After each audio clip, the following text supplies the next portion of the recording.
tail with the on weird the blender glowing thing. eyes that kind of like shift back Yeah, and it's forth. like this big head with It these is big so- eyes and this little tiny mouth, and it's going me. It is so freaking weird, man. Flying at him.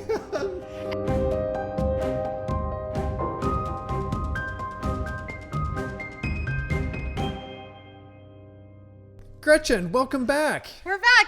You're wearing your Kung Fu Theater t-shirt. I am wearing my Kung Fu Theater t-shirt for the Hollywood Theater. It is the number one movie theater in the world to me, and I love Kung Fu Theater every second Tuesday of the month. And it is fantastic. Yeah, it's very fitting for this one because that's the first time I ever saw this movie, the 1983 completely bonkers, off the wall, black magic kung fu film, The Boxer's Omen. Oh my goodness, this film. Wow.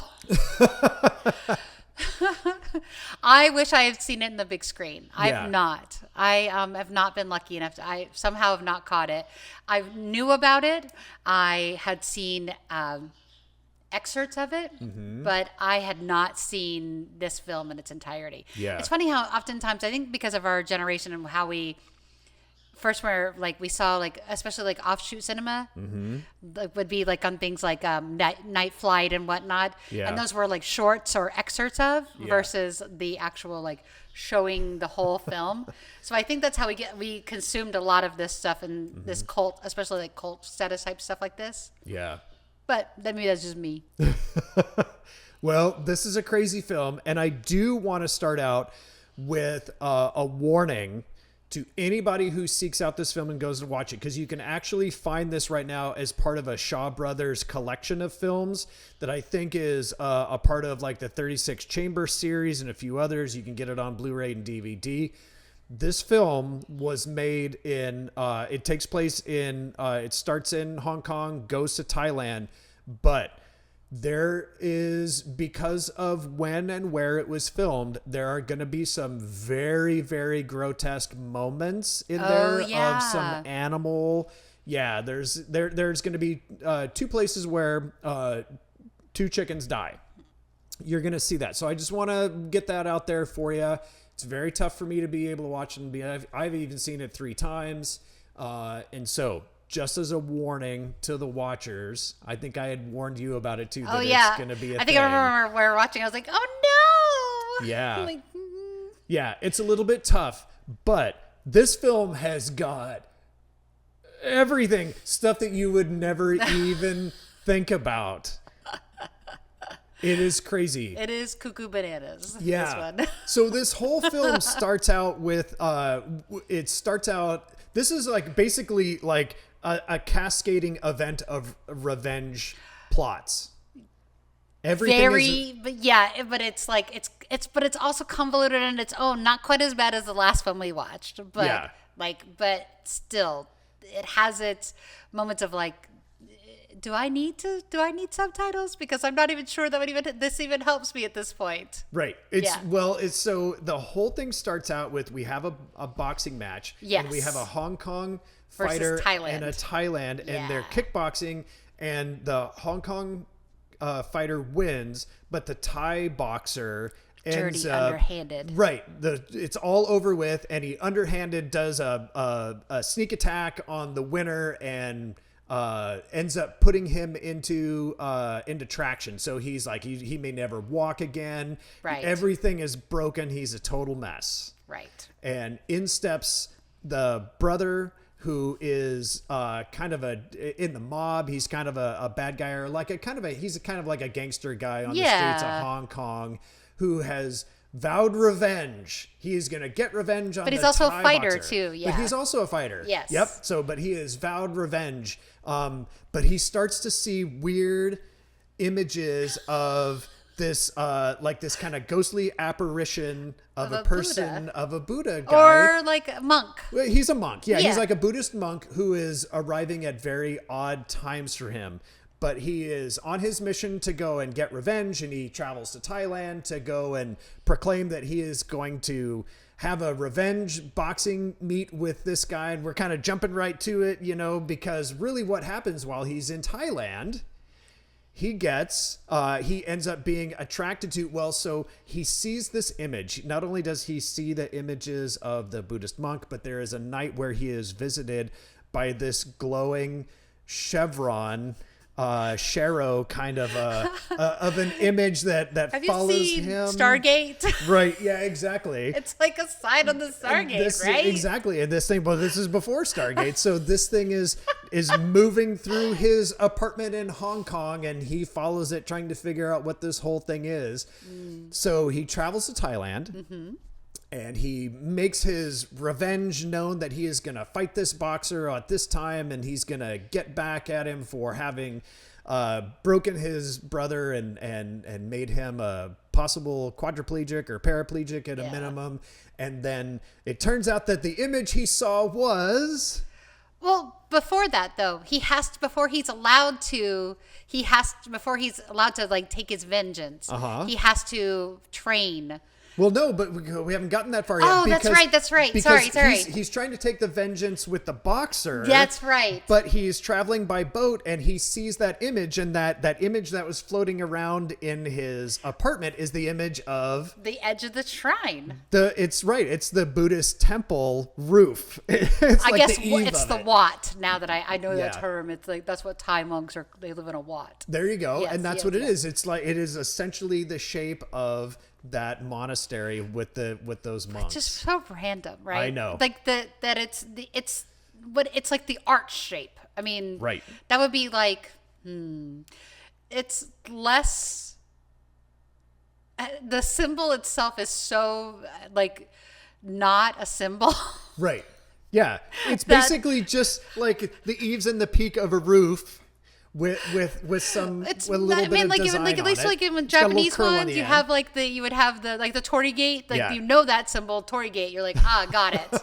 Like Yeah. this, I'm like, this is where that game as a kid where you're trying to spot the image of like they give you the symbol and you have to find it in the picture. Right, yeah. That's what this is. This is literally just the end of the roof of a monastery. And that's this power symbol. Yeah, and he's on a river going by. He's basically commuting in like a water taxi. Sees this and goes over there, and it turns out that they are celebrating the death of a monk. Yeah. And he's in there to say, "Hey, I've been seeing these images, and all of this stuff has been happening to me. What's going on? Oh, well, you need to go and see our brother over here." And they lock him in a room with a corpse that is sitting in a big clay jar, and they break the clay jar to have the corpse out, and they leave him, and then he has his time where the dried up corpse talks to him.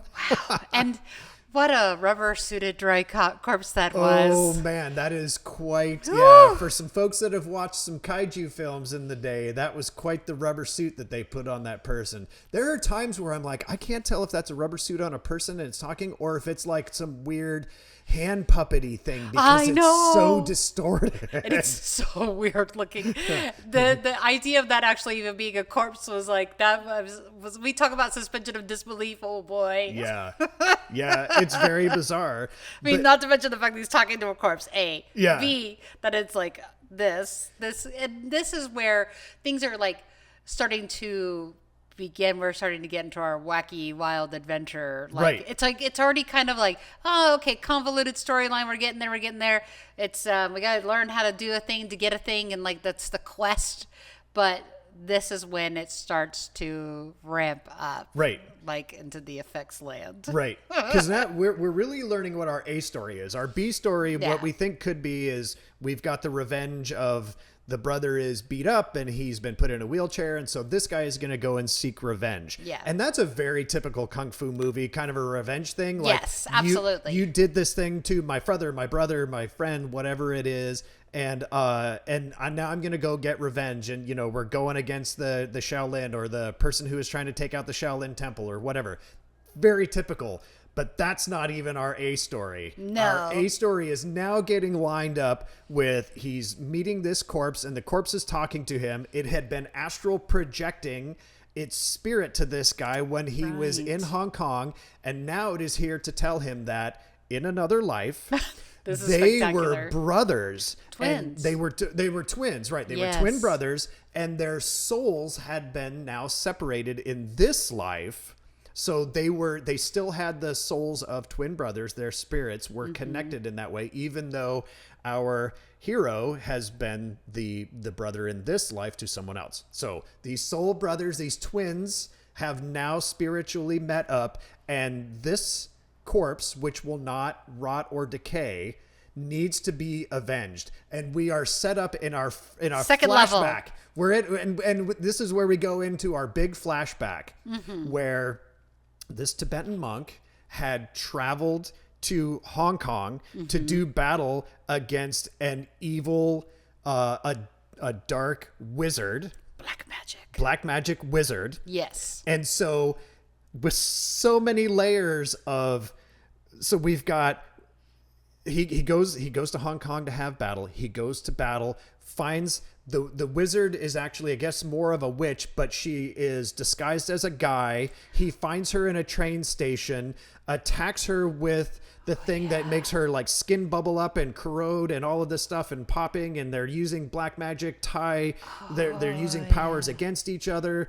That outs that particular black magic witch. She ends up dying in the train station, like melting away like rotting sugar. Oh, that's right. And that is when then the guy who is the head dark wizard has said, I must seek revenge for More her. vengeance. So vengeance. So then he goes and has the vengeance that kills this Tibetan monk, this Buddhist monk, and not Tibetan Thai, but kills this Buddhist monk. Yeah.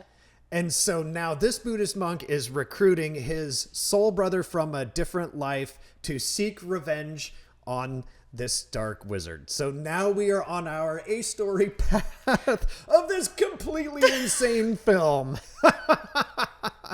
Oh, boy. Right. Oh, boy. Yeah. But And this is our training montage. So he and our has hair right, shaved. Yeah. right. He has to like he gets his head shaved. Yep. So first of all, like one of those things that when Martin and I were watching this film, I was like, why is his hair so like bonkers looking? Because it's such an 80s dude. It's such a like and on top of that, it was just like such a bad like wig placement. Like there were these elements, and I was like, why is he wearing a wig? And then Martin's just like try to like play his cards. He's all like, you'll see, let the story unfold. Yes. And then they shave his head in the training montage because he has to essentially become a monk. He becomes a monk, yeah. He And has to for this particular so that he monastery, can he has to be pure. karmically clean enough to Right. take on the mission for his spiritual brother. Yeah. To fight against the black magic. So there's all these rules in place, right? Like one is like you can't have had sex, you can't have had Well, in the training. Well, in the training. You can dismiss what your prior life was, but when you're once you become the monk, to become that, you have to let all of that go. all those things have to go, and of Yeah. course they come into play. That comes out, it comes back on us. Because why wouldn't it? Right? Why set it up? Yeah. We're not going to use it. Yeah. This is Chekhov's Kung Fu. Right.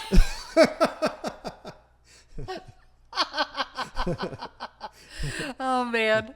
Oh, and it's so he has to be karmically clean to do it. So he's got the rules like what are they? No sex, no meat, No alcohol, none of those kind of things. Giving up possessions, earthly possessions. that kind of thing. So he's got the rules, and that becomes part of the training montage where we have to get to where we're trying to become strong enough to fight up against the dark wizard, but also strong enough to be able to battle the Thai kickboxer that injured our earthly brother. Well, that's not part of this, though. Oh, that's right. We kind of set that aside. He's setting it aside. He lets that go so that he can take this journey to become a monk, Right. to seek the revenge for his soul twin brother. That's right. Against this dark wizard. Yes. Okay. Yeah. For some reason, I remember there being like a phone call where he's talking to his brother between this. There is before he goes into the training to become a monk. We find out his brother isn't as bad off as we thought. Right. He's in a wheelchair, but he's recovering. They find out that he's going to be okay. But he's still going to be broken and in a wheelchair, but he is okay. But he's made his decision now to go and become a monk, and starts that whole training montage, which is really not, we don't see a lot of training, which, you know, in a lot of things like, again, with the Shaolin temples, and anytime we do anything with like 36 chamber, like a lot of these have their classic training montages where somebody is like fighting the clay pots that have water in them, or they've got all of the poles and they have to like tiptoe their way across the poles, and there's like somebody is like putting rods across there, so they have to pick themselves up and be able to move across things, or they're swinging logs. And, you know, long before Jean-Claude Van Damme was doing his training montages, that's all part of the training montage. They didn't do that. They kind of had some ceremony stuff, and they talked about some things, but we never actually got to see him physically train or learn any of the magic arts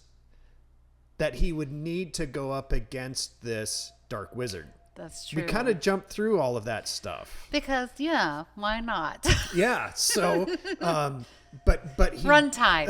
Exactly, because we got runtime. This movie is only an hour and 30 minutes. So it's 97 minutes long. Yeah. So they're like trying to get to some things because this thing goes so off the rails so many times and has so much revenge. Holy cow, we're only just getting started.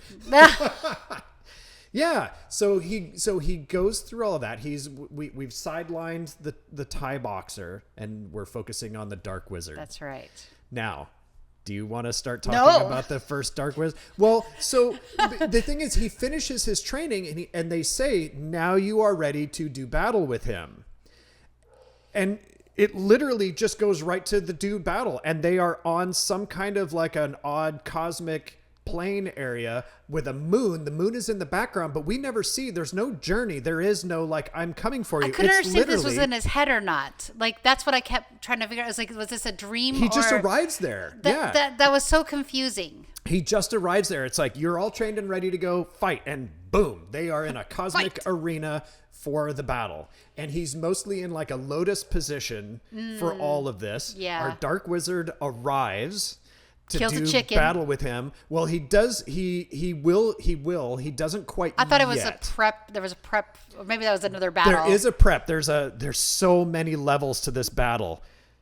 This movie is so off the rails. Like, this is where all like it's there's so much glop and goo and guts and stuff in this thing. It's just ridiculous. Because he has his assistants, and they are trying to power him up and things like that during this battle, right? Like, they're off to another area, like pulling guts out of things. And not yet. We come to that one. So this is just our dark wizard. This movie is so confusing. It's so confusing. There's so many things going because the dark wizard is there, and we start out because he kills the first chicken here and tears that one apart. Chews up its guts, spits them into a bowl. Oh, yeah, and this is where we have the first level of attack, which is the crocodile heads, the crocodile skulls. Right. So he's got, the dark wizard has all these crocodile skulls that are out here, and he makes this whole gooey broth that he ends up putting all over the crocodile heads, made up of what he's chewed on, what he's boiled down, what he's spit out, and then put on their heads. And then this is attack level 1. And so all the crocodile heads are starting to come at him. They're skulls. Yes. And our Tibetan in lotus position monk, now hero, is there to deflect them and battle against them as they are coming at him. Oh boy. And there's so many things that happen in this film that made me go like, I forgot the sequence of them. That's what's so bonkers about it. I've had to see it 3 times to follow the sequence of it. I've not seen it enough, clearly. It's crazy. So he battles the first level. So first level is crocodile skulls, and he fights them and successfully wins. There's all sorts of like close-ups where they're snapping at him and trying to get him, and he's doing some rolling out of the way, and they're coming at him. But he fights them off, and they all get kind of crushed and turned to dust. But that's where level 2 comes in, where he's got the pot that had all the chicken guts and everything in it, boils that all again, chews up some more stuff. The second chicken dies. That gets a bunch of guts in it, and that's the one where after it's boiled and spit in, he pours it out on the ground, and that big alien head comes up out of it with the tail with the on weird the blender glowing thing. eyes that kind of like shift back Yeah, and it's forth. like this big head with It these is big so- eyes and this little tiny mouth, and it's going me, me, me, me. It is so me, freaking me, weird, man. Me, flying at him. And I remember talking about, because I was like thinking, I was like, is this thing related to that like Malaysian vampire where it's like generally it's a woman, but it's like her head and her spine come out of her body and like wander around at night. Really? Have you seen that? No. Oh my God, Mystics of Bali. That's So what I gotta go good. watch Yeah, now. we gotta watch that one. I think we'll even do one of those episodes about that one. Yeah. Anything that's off the hook like this. It's I mean, just like that is off the chain. Yeah. It has a goopy guts, all the things, but it's not a kung fu movie. Like this so is a crazy. Oh, well, and in part of this too, part of what if I forgot this, because there's so many different layers of this too. The thing that ends up instigating part of the battle is that the spirit of the original dark sorceress was being held in the corpse of a bat. And he tried to resurrect the bat. Oh, and that's And right. the bat was trying to attack as well as escape. And they ended up using their I guess, good wizard magic to destroy the bat skeleton. That bat skeleton went on for way too long. Way too long. For the And runtime it's of this film. ridiculous. That 10 minutes of my life. This just ridiculous stupid thing that's like running and working, but that was the thing that was right before the battle plane, is that he ended up killing the spirit of the dark sorceress, and that was where they were like, now you are ready to fight the dark sorcerer. And then they were on the battle plane. So now they're on the battle plane. We get through the croc skull attack. Yes. We've got giant alien head attack, which he With is fighting zero off explanation. too. No explanation no idea of what what this this thing thing is. is, and just crazy sounds. And again, it's making these meep, meep, meep, like this weird beaker sounds as it attacks, and is shooting lasers at him that he is deflecting, and has to.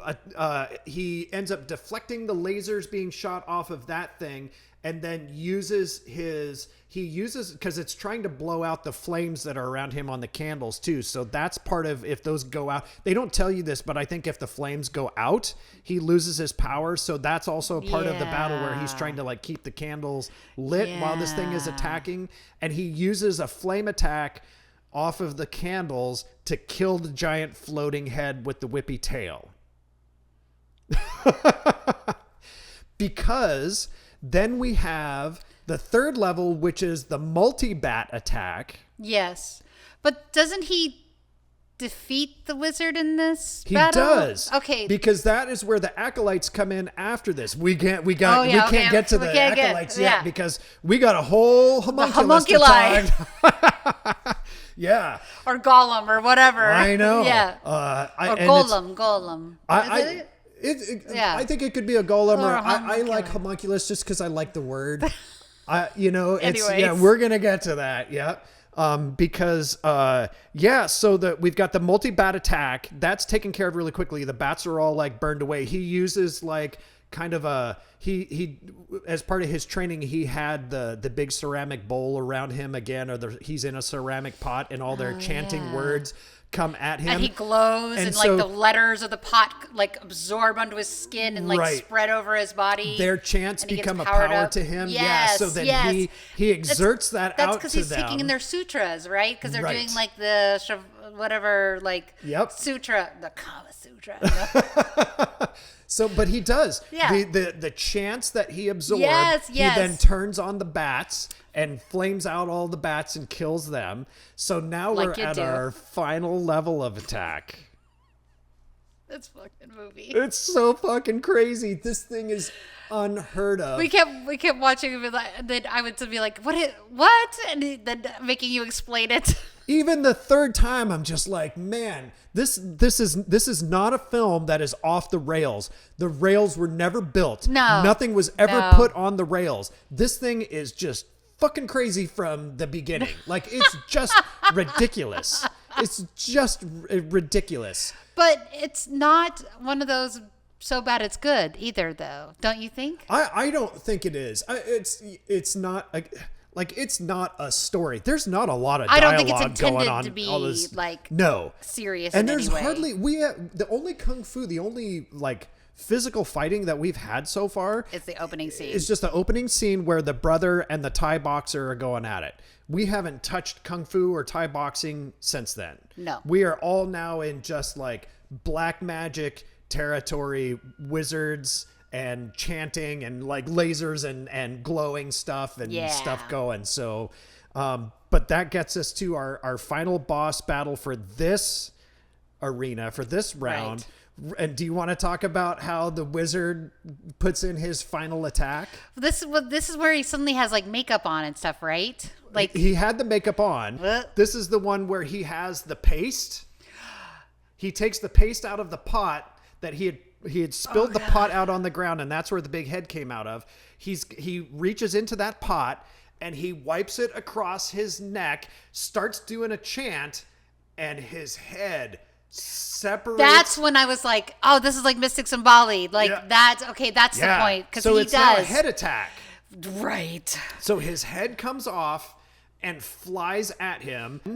And it's a puppet too. Like, isn't that an animatronic or something it's like a that? puppety head too. Yeah, it looks good. Yeah, it's an attempt at looking like Ash from Alien a little bit. A little bit. Because it flies in over him, and we're getting into the thing a bit too.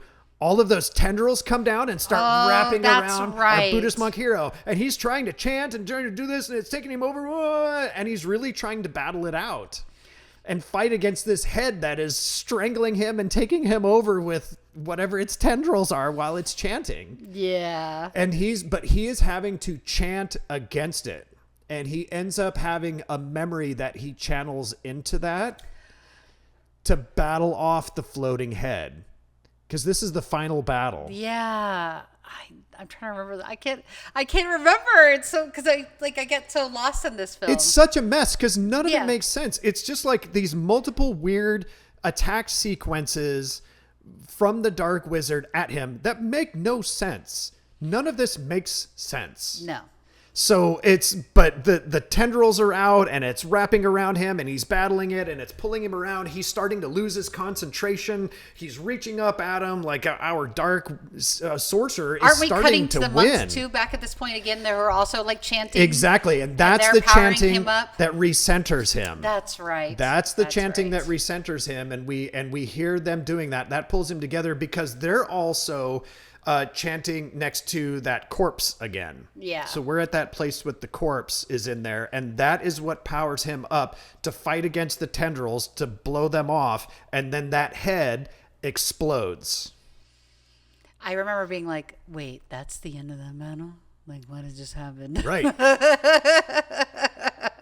we're at about a halfway mark of this film, and now our Dark Wizard is gone. So it makes you go, okay, so what else could happen? Now what? Yeah. So, well, our guy goes back on his mission of the original revenge. He gets thanked by them. They're like, yay, good job, Dark Wizard dead. Yay! Yeah. Everybody, success.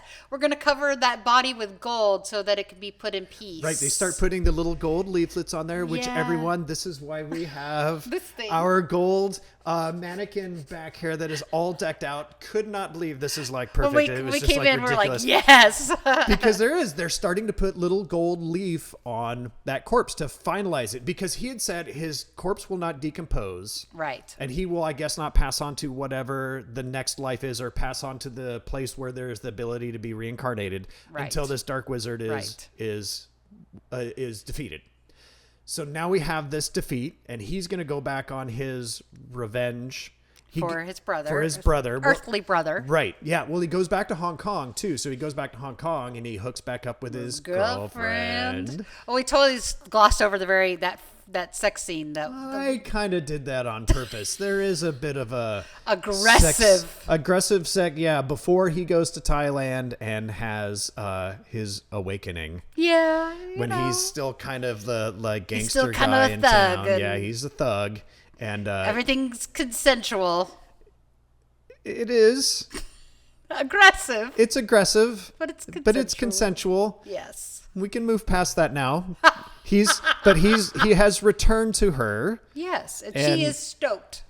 And she is, and I guess he is considering that his time is done. Right. So he's not considering himself a monk anymore. Right. So he's kind of going back to who he was.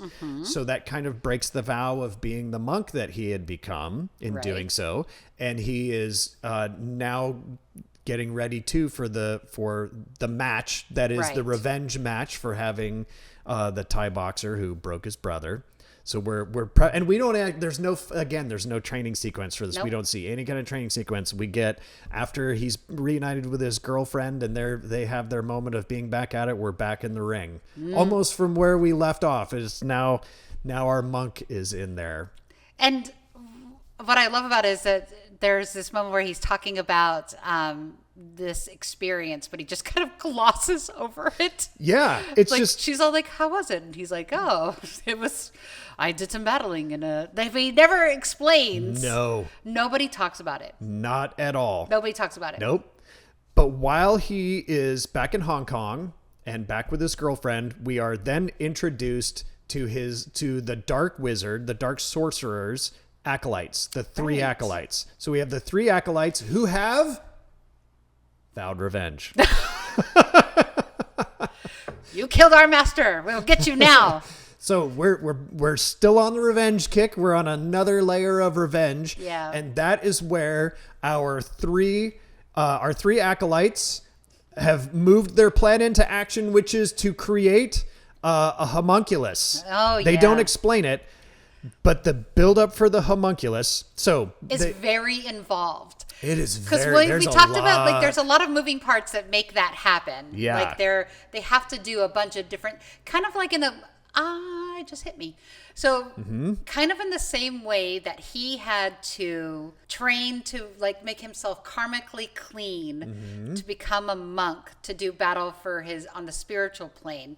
They are kind of doing like the anti version of that. Right. They're doing by, their like, black magic. destroying things and like guts and like darkness and Yeah. those. It's a very involved, like, because they have to make a paste and Yeah. first off they bust this corpse out of a tray, some tray. Yeah, they get the corpse out of. They've got like a bunch of A corpses storage. in a hole in the floor where there's like a couple of them. They pull that one out. She looks great. Yeah.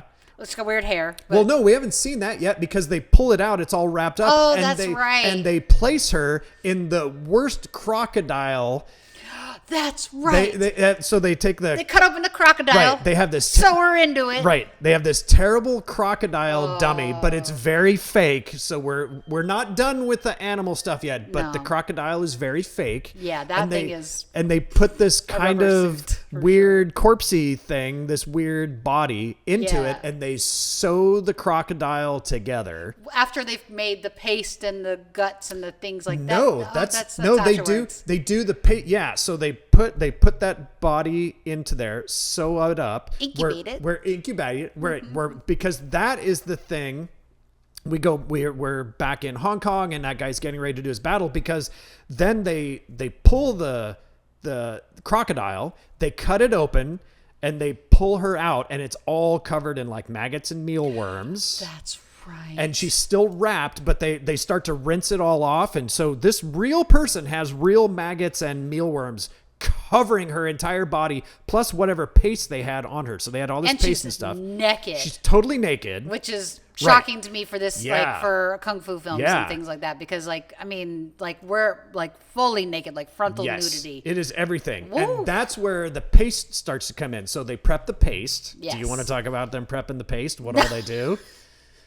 They kill a chicken. They kill a chicken. They eat some guts. They spit Yep. some guts out. Well, and they chew on it. Like one of them chews it all up, spits it out into and a bowl. that's right. They give it to each other. And hand it to the next one. And then the next one scoops it all up, adds more to it, chews it all up, spits it out, and hands it to the third acolyte. Now, there are no beats missed. No. And we're going to stress the fact that they probably just ate after each other. Right. It goes from one to the other. They are chewing up. gnarly. Yeah, they're chewing up all of this stuff, spitting it into this bowl and handing it on. I'd be until it like, I'm comes done to- with this revenge plot, guys. Sorry. yeah. Checking out. Can't do. This is No, can't do. There is a lot of commitment to this revenge plot. a lot of commitment to this, because once they've chewed it all up and have that whole thing spit and done into the bowl, then they feed it into our newly revealed homunculus. And to animate her into her mouth, they put all of that stuff into her mouth, and then they move her jaw to start it kind of going, and they chant to her, and that is how they revive this thing. It's gross. That's how babies are made. It's truly gross. It is amazing. But now we've got our living homunculus. We've got our guy in the ring who is about to start fighting. And as he starts to have the fight and is winning against the Thai boxer, our naked homunculus evil sorceress woman is now being chanted and walked over to basically like a voodoo doll. Yeah. Because remember, they put these little needles on her fingers, and that's where she pokes into the voodoo doll thing. That's like an effigy of him. Right. And his eyes go out. And he can't see. Right. And at the same time, the gold leaf corpse starts to like lose gold leaves off of it. It's starting like flying apart, and it's like starting to have shock. And they were getting a flashback sequence of him, like something happened to his eyes too, or something like that. And we were getting the flashbacks because how he died was the poison tarantulas that had needles, that's right. had poison needles that forced into his eyes that made him go blind and die from the dark sorcerer that our guy killed who had his head come off. Yeah. There's so many layers of revenge in this thing. It's insane. And I own 2 tarantulas. They don't have needles. No, and they don't try to attack my eyes last time I checked. It's so crazy. So yeah. So that's, yeah. Yeah. So all of that starts to like come back from right. those layers of, it's just totally insane. So now our guy is in the boxing ring. He's getting his ass whooped by the Thai boxer. And we have got the homunculus sorceress is damaging the voodoo doll, and it's causing issues with the corpse and all of this. So now this guy's just getting his ass kicked, and he ends up losing the boxing match. Right. Against he loses the fight, and he doesn't understand how or what happened. So he goes back to the monks. That's right. He returns to Thailand to go and say, like, what happened and what's going on? And they're like, well, it's not over with. Apparently that dark magic is still here. We still have these acolytes that we have to deal with. Did you break your monk's code? To get back into the swing of things, we have to make sure that you can do all the things. Right. Or do all the training again. Yeah. And did you break your code? Mm-hmm. Did you have sex? No. And a candle goes out. Oh. He's in trouble. You lied, and the spirit of your dead twin brother from another lifetime knows it, and it has extinguished it, and you cannot continue to have our support. Yeah, which I thought was like, that was, after all of that, this is the one thing, this is the deal breaker. Right. Because he lied about it. Well, if he hadn't lied, they probably could have trained him through it again. He could have made his vow again, but he lied. And that was the point. Because he goes on a tantrum and goes over to where the corpse is still sitting that's had all of the gold leaf blown off of it. Mm-hmm. And he's pissed off at the corpse and he starts trashing the altar. Because we're about to go on our next mission. Oh, boy. Because more vengeance. Because we've had the acolytes have now had their revenge on him, which is not fully complete. I don't know. They just poked his eyes out with the homunculus on the voodoo doll, and he's lost his fight. But now he wants to have his revenge against them for what they have done to him, and he's got wrecking his fight and for making him have to start all over again. And we still have to fight it, but he is impure, so he can't. And they have said there is only one way for you to be able to get back into the good graces, and you have to travel to this city, to this temple, and at this time there is a moment in which ashes. an ashes. Yeah, it's the ashes. That's right. It's the ashes are in the hand of Buddha. But it's kind of like in Indiana Jones, where on the only at that one moment the light hits this thing perfectly. That's the only time it's visible. It's only time it's visible and physically there. And that is when they give him that tear in the little locket as extra protection, because he needs to have that in order to have the strength to get the ashes and survive that moment there. So there's a lot of working parts. There's of that. So many things that have to be aligned and functional. This really is. It's so crazy. So now he's on his next mission to go to that town. This is the third act, right? Yeah. We're hitting in the we're in the third act here to get to this thing. All right. Our hero's journey continues. Absolutely. And he takes the tourist tour. That's right. He joins a tourist group. That's where we joke about the exposition part of this. Right. Because they're the only time where anything is explained in this entire film is where he is at this temple.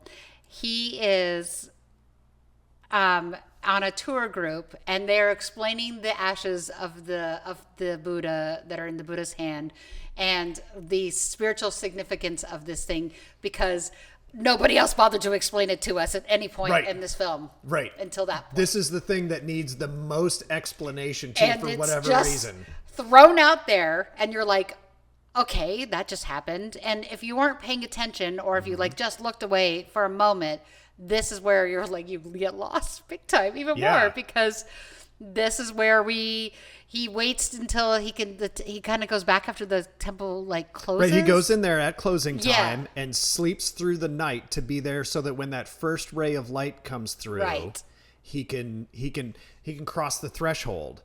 But he's attacked by some of the statues that are there that are protecting the Buddha sculpture and the open hand with the ash in it. That's right. It was talking or something like that. Weren't they talking? They were talking, but they attacked him. Weren't they but the things were talking to each other, right? Yes, they were. There was a comical moment. Right. Which was weirdly out of tone. Right. Where the statues themselves that are the guardian of this Buddha statue are having a conversation. Right. And this is where he needed that teardrop in the locket to be able to get across the threshold and past them to get to the ashes in the palm. It was like his ticket. Uh-huh. Okay. So, but we also have our 3 acolytes and our homunculus are closing in on this temple. There is no explanation as to how they know that he is there, or that they know that he needs to get these ashes, to get all of this stuff, to get himself back into the good graces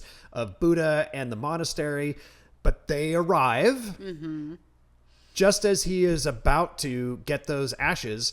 And that is when they unleash the first crocodile attack on him. So what I want to know is because they don't ever explain it.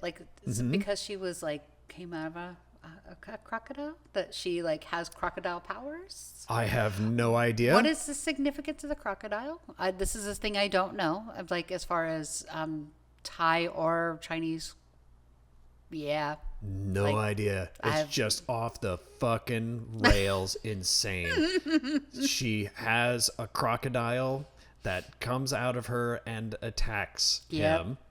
Yep. So the crocodile is attacking. He's kind of jumping back and forth and avoiding the attacking crocodile among the now back to non-animated statues that are in there, trying to avoid this whole thing and get up to the palm where the ashes are when the moment is going to happen.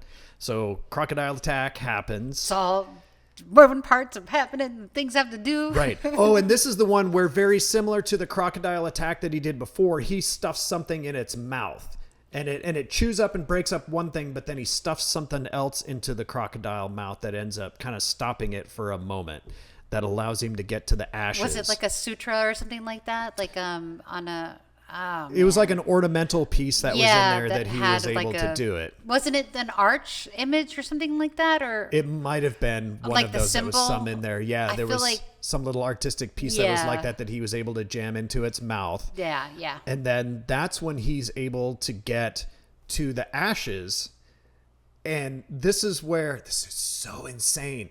That is when the spirit of him as an old man with a hat and a white beard and mustache sitting in a completely different altar appears and transports itself onto him and merge. So he becomes that old man wizard, white wizard. I didn't understand battle. that. I have no idea, Gretchen. There's no explanation for it. It is somehow, and I think it's him. I don't think it's I don't think it's his spirit brother. No, I don't either. Come back. I think it's him just in a white beard and mustache. But they never established that it's going to talk to his future self. No, it's not. And I don't know if it's a future self or if somehow getting those ashes and the Buddha has now said that you are worthy, that it transforms him into like the white wizard, like he becomes the white Gandalf. He's a Gandalf. Yeah. Gandalf the White. Exactly. I get it. So he is now that sitting in lotus position in kind of its own altar that is surrounded by a bunch of stuff and transported into that monastery area in front of that Buddha. And now we're into other big boss battle stuff now. This is where he attacks. Oh my God. He attacks the homunculus sorceress. Yes. And kills her. She dies. Mm-hmm. But then the three acolytes are like, this is not over with yet. One more. We have one more. Hey, God. Yeah. Yeah. So they commit suicide over her. Yeah. Yeah. And basically fall all over her. And all their bits and pieces that fall onto her turn into three hairy, one-eyed, four-legged creatures that shoot laser beams out of their eyes and start marching toward him. In the same vein of like animation as the bat or that terrible bat. Or the meathead. So bad.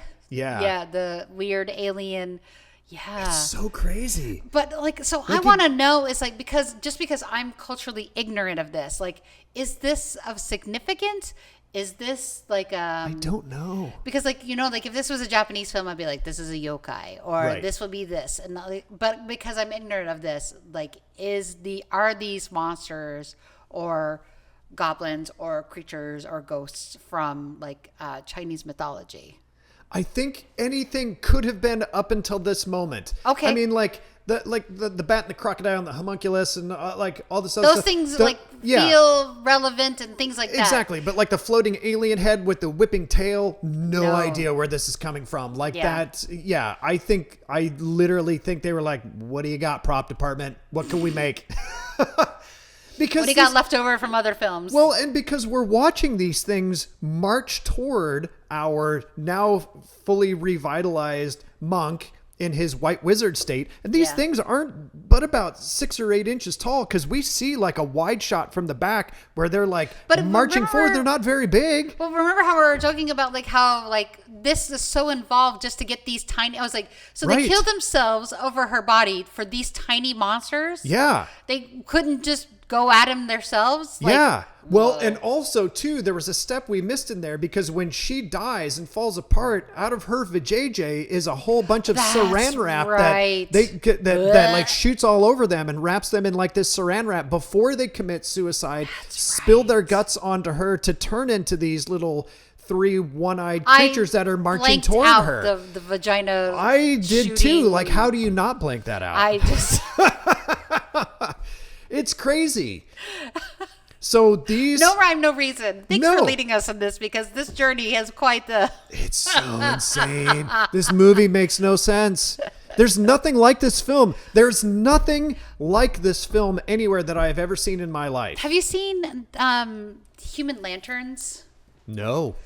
That has some elements that are like this, like, or is it Human Lanterns or Skin Lanterns? I think it's called Human Lanterns. It's like it's a samurai film kind of really? thing. So it has these kind of this vague like dark spiritual aspects, but not like this. Like, well, it way more like but it makes a lot more sense versus Boxer's Omen, which It has a little more story to it. yeah, it's less convoluted. Because I remember being like when the vagina thing, it was like, this is a lot just for these things. Right. Just for this thing to happen. Even sitting there, you're like, how did we get here? Right. And also like, and how easily they are defeated. Yeah. Well, that's the thing is they're marching forward and they're shooting laser beams at him. And he uses his monk stuff again. Yeah. Oh, this is where he's got the bowl. This is the final blow I think this is where he's got the bowl. He's doing the singing bowl. And he turns red. Right. Okay. And that's where they are defeated. Yes. With the singing bowl and the chant. Wow. Because they flame out and then die. Yeah. Which I thought was really anticlimactic for how hard of work they did to get to this They were point. out of budget. They were out of prop department stuff. I mean, we got like 10 minutes left in this film. Let's wrap this up. Right? Like this has got to be over with. Like there's no other layer of revenge that we could possibly try to get to with this. Yep. Let's bundle this little puppy up and call it good. I mean, bundling is not even the term I would go for. Like, I feel like it left us on a note of where I remember going to you saying, so he doesn't even get to battle? Right.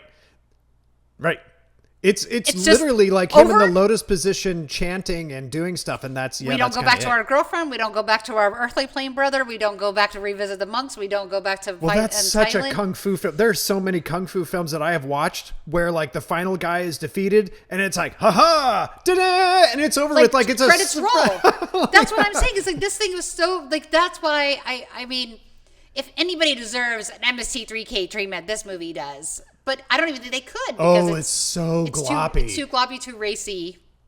Yeah, there's far too much. Like, you there would be so much you would have to edit out of this thing. True. Like, it's seriously, I'm not kidding you anyway. When I say gloppy, like, it is literally like guts and entrails and stuff. And I like gloppy, but I don't like. It's real I'm really viscera. I'm a sympathetic puker. Yeah. So I'm like that kid in Stand By Me. Yeah. Well, when they cut that homunculus out, it's a fake crocodile. Like, but we it's both full knew of real guts. But it's full of real guts. Like awful and stuff. Like stuff is spilling out onto the floor, and it's like this is real beef internals hitting the floor here. Yeah, like they're not messing around. It's intense. I have to continue to tell myself this was made in 1983. This was long over with before I even knew that these films were made, let alone I ever watched it. It was a lot to watch the first time, though, on the big screen. It was like, what the fuck am I watching? A lot of those old Italian films, too, like the one, like our last episode, where there's a lot of like rat death and things like that. People, I mean, I'm sure those bugs weren't like taken care of. There's a lot of like stuff the to maggots overcome. and the all that stuff. It's a lot. But that's our big final boss battle. It's so completely I can only insane. compare it to the fact like Human Lanterns, and I can only say that there's I can't only say, but I mean, as far as I like a horror element to most things, or a supernatural element. I'm going to be drawn to shows in particular or movies in particular, what they have, even if they're like a comedy, but it has like a horror element or a supernatural element. I'm going to be drawn to it. And I think that's what there was a bunch of these films in this time that the Shaw Brothers did, I feel like. And then there was also like Golden Harvest did some too that were have a very like supernatural vibe, right? Yeah. Like that one that's like the crossover between like the Seven Golden Vampires or whatever, and the Bloodthirsty trilogy. But those that's a Japanese horror. But yeah, like isn't Black Magic one? Yeah. Or Black Magic 3? Wasn't there 3 of them? Well, and there's what is the one I'm thinking of? It's the one that Hollywood does every Halloween. I think it's the 5 Golden Brothers meet Dracula. Like they did a Hammer like Kung that. Fu crossover. That's the 7 Golden Vampires one, right? It might be. I thought that one had 5 in it. I don't know, but it's Yeah. still, they're trying to do that same kind of supernatural crossover. Totally. Trying to have a horror, and that one was very intentionally like a Hammer. They partnered with Hammer. Absolutely. It has that vibe. Yeah. It has that vibe. Yeah, and that one's That was Renaissance revival, medieval revival, like Edwardian look, kind of Yeah. 60s, 70s. Yeah. That, I love this film. I mean, I like this film a lot. It's a lot Yeah. of fun to watch.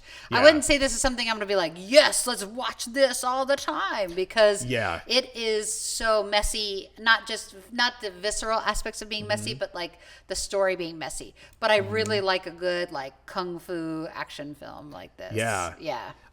So I love my kung fu films. Yeah. And I love to watch this one. It doesn't have the repeatability of some films. Like I have to wait pretty a couple convoluted. of years. Well, and it is convoluted. And it is, one of the things that I love about kung fu films is just the sheer audacity of the things that they do.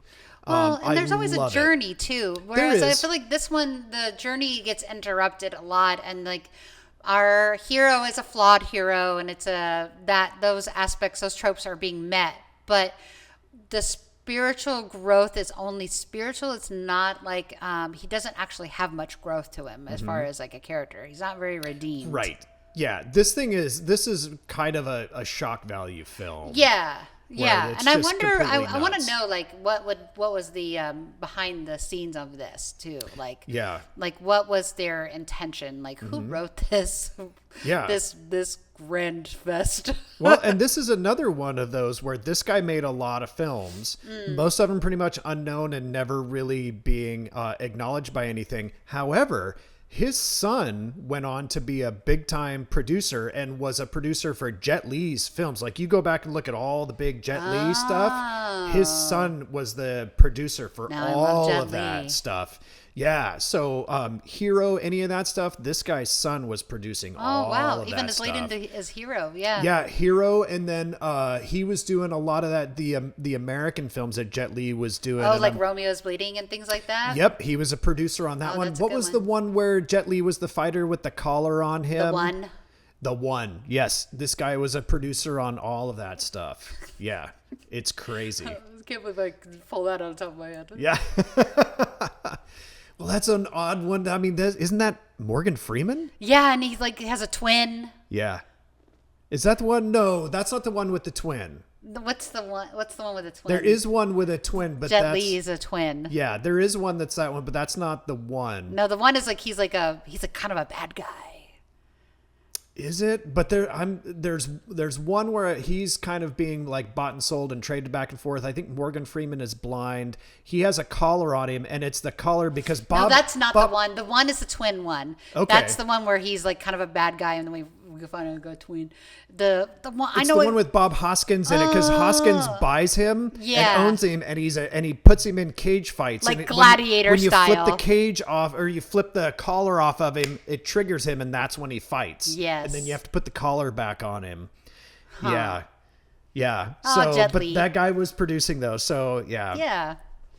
It's a crazy film, Gretchen. Yeah. And I'm glad we got to watch it and talk about it because this is a film that not a lot of people watch, and so I don't get to talk about it. Yeah, no, I think that's what we are trying to do here as far as our show. Yeah. Talk about the stuff that you don't always get to talk Well, about. that people that are not as common or not Yeah. as not that we're going to be just focusing on like the obscure. but Yeah. I mean that's kind of fun about talking about films. And Yeah. then there are some elements of really strong filmmaking, like the special effects in this are special effects. They do a good job of like creating gore and creating gloop and things like that, like cuts and wounds. Everybody looks disgusting and injured and yeah. things like that. Like though, but they're over the top. Don't get me wrong, but we do get to see those elements at least. Yeah. And I love a good practical effect. Yeah. And this film is full of practical effects for Lots sure. of puppets, lots of wires. Yeah. Lots of lighting. Yeah. And lots of mirrors.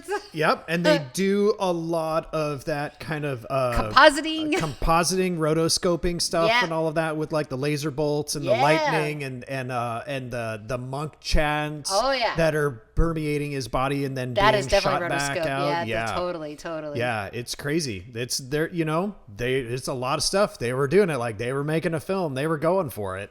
It's so crazy. So, well, thank you so much for watching this one. Yes, and thanks. talking about it. What are we going to watch next? We're going to watch Ken Russell's Altered State. I am so excited to watch this film again. I watched it for the first time about 2 years ago. Remembering, and we talked about this, I was remembering as a little kid, I was freaked out by that film from the trailer. Yeah. Everything from the Aha music video to that kind of hearkened to it. Mm-hmm. Oh, man. I remember every time I'd see the trailer, I would be like I'd have to run into the other room because it scared me so bad because just the way it was so ominous. Yeah. Yeah. Yeah, But it's Ken crazy. Russell. And it's And we crazy love to Ken have then Russell. watched it. Oh, He man. does some bonkers films. Yeah, I'm excited to watch Yeah. this one again and talk about it. So, Yay. yeah, until next time, Gretchen, thanks so much. Thank you, Martin. All right, we'll see ya. See ya.